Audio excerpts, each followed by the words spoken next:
আসন্না trust, সুন্নাতে উদ্ভাসিত জীবনের জন্য।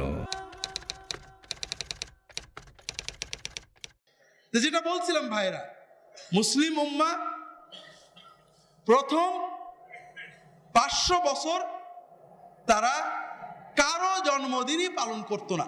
শুধু ইরানের মানুষদের ভিতরে কিছু জন্মদিন পালনের অভ্যাস ছিল, তবে ধর্মীয় ক্ষেত্রে ঢুকতে পারেনি। রাসূলুল্লাহ সাল্লাল্লাহু আলাইহি ওয়াসাল্লামের জন্মদিন অথবা মৃত্যুদিন, সাহাবীদের, অন্যদের প্রথম এটা পালন শুরু করে শিয়ারা।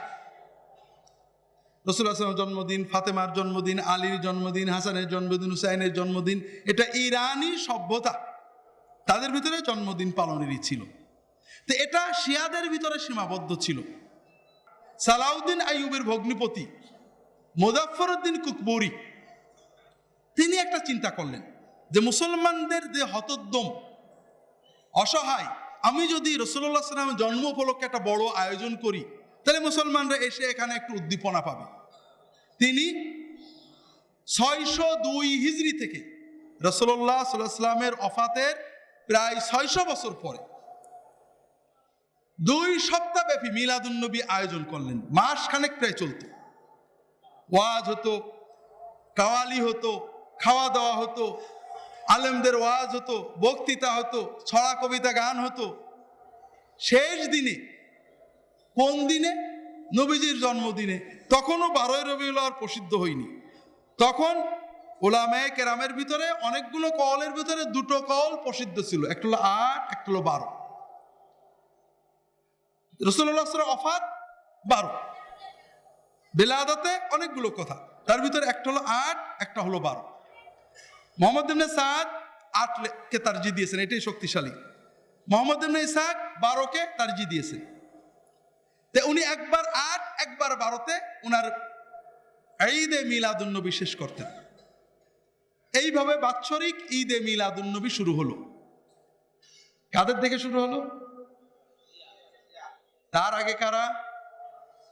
খ্রিস্টানরা। খ্রিস্টানদের মিলাদুন্নবী থেকে আমরা আমাদের মিলাদুন্নবী শিখলাম। এই জন্য সাহাবায়ে কেরাম রাসূলুল্লাহ সাল্লাল্লাহু আলাইহি ওয়াসাল্লাম থেকে সহিহ সুন্নতটা তারা পালন করেছে।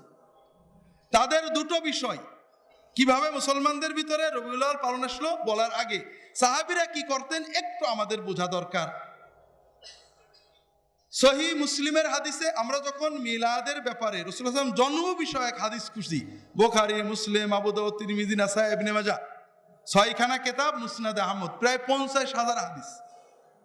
এই 50,000 হাদিসের ভিতরে রাসূলুল্লাহ সাল্লাল্লাহু আলাইহি ওয়াসাল্লামের জন্ম নিয়ে, জন্মের সময়, জন্মের কাহিনী, জন্মের বিবরণ, জন্ম শৈশব নিয়ে 50টা হাদিসও পাওয়া যায় না। কারণ সাহাবায়ে কেরাম রাসূলুল্লাহ সাল্লাল্লাহু আলাইহি ওয়াসাল্লামের ইত্তেবা, অনুসরণকে বড় মনে করতেন। কথা বোঝেননি?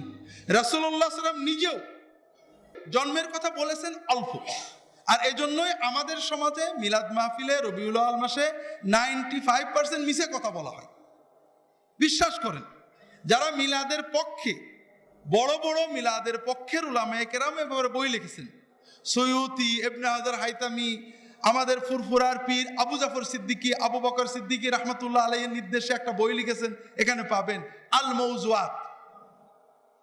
এই আল মৌজুয়াত, উনি মিলাদের পক্ষের মানুষ, মিলাদের পক্ষে বই লিখেছেন, কিন্তু আল মৌজুয়াত মানে জাল হাদিসের বই।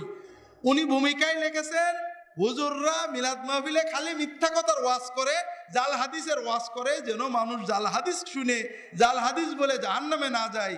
এই জন্য আমি এই বইটা লিখলাম।